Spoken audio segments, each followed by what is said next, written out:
किसी गांव के दूर जंगल में शीला नाम की चिड़िया अपने 2 बच्चों के साथ रहती थी। उसके जीवन में कोई चीज की कमी नहीं थी और सिवाय उसके पति के।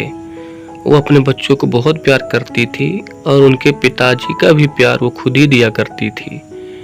एक दिन राजू कबूतर ने जोर जोर से चिल्लाकर कहने लगा, भाग जाओ सारे पक्षियों, भाग जाओ।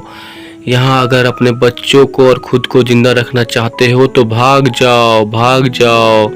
ये सुनकर शीला ने कहा, राजू भैया, क्या हुआ?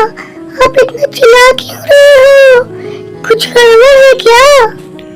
तभी राजू कबूतर कहता है, शीला बहन, एक काला कौवा है, वो दूसरे जंगल से यहाँ पर आ चुका है और वो दूसरे पक्षियों को और उनके बच्चों को मार कर खा जाता है।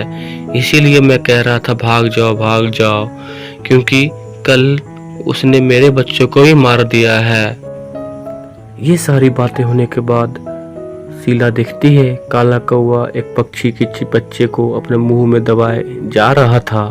वो और डर जाती है और कहती है, मैं चली जाऊंगी यहाँ से। मेरे बच्चों को कुछ हो गया तो मैं जीती ही मर जाऊंगी। मैं आज ही चली जाऊंगी जंगल को छोड़ के। ये कहकर शीला अपने बच्चों को पीठ पर बैठाकर उड़ने लगती है और दूसरे जंगल की ओर चली जाती है। देर शाम तक एक जंगल पहुंचती है तो देखती है कि यहाँ पे बहुत सारे पक्षियों का घर है, वो भी वहीं रहने लगती है। तभी उसके बच्चे बोलते हैं, मुझे भूख लगी है माँ। शीला कुछ दूर जाती है दानों की तलाश में। जब वो वापस आती है तो देखती है कि वो काला कौवा का घर उसी के घर के बगल में है। वो पूरी तरह से डर जाती है और बिना किसी की आवाज किए वो चुपचाप अपने बच्चों के पास जाती है और अपने बच्चों को खिलाती है। और बच्चों, जल्दी करो, हमें यहाँ से तुरंत निकलना पड़ेगा। बिना कोई आवाज किए बच्चों के साथ कहीं और चली जाती है चिड़िया। थोड़ी दूर जाने के बाद वो देखती है कि एक घोंसला बना हुआ है और वहां पर जाके बैठ जाती है। तभी वहां पे उसकी बचपन की दोस्त रीना दिखती है, जो घर छोड़कर अपने प्रेमी के साथ प्रेम विवाह कर लेती है। उसे देखकर रीना बोलती है, शीला, तुम बहुत दिन बाद दिखी हो, कहाँ थी? ये तुम्हारे बच्चे कितने प्यारे हैं। तो शीला कहती है, रीना, तुम कहाँ चली गई थी? तुम्हारे अंजार में तुम्हारे मम्मी पापा बिना खाए पिए रहते थे और अंततः वो मर गए। ये सुनकर रीना रोने लगती है। क्या तुम सच कह रही हो शीला?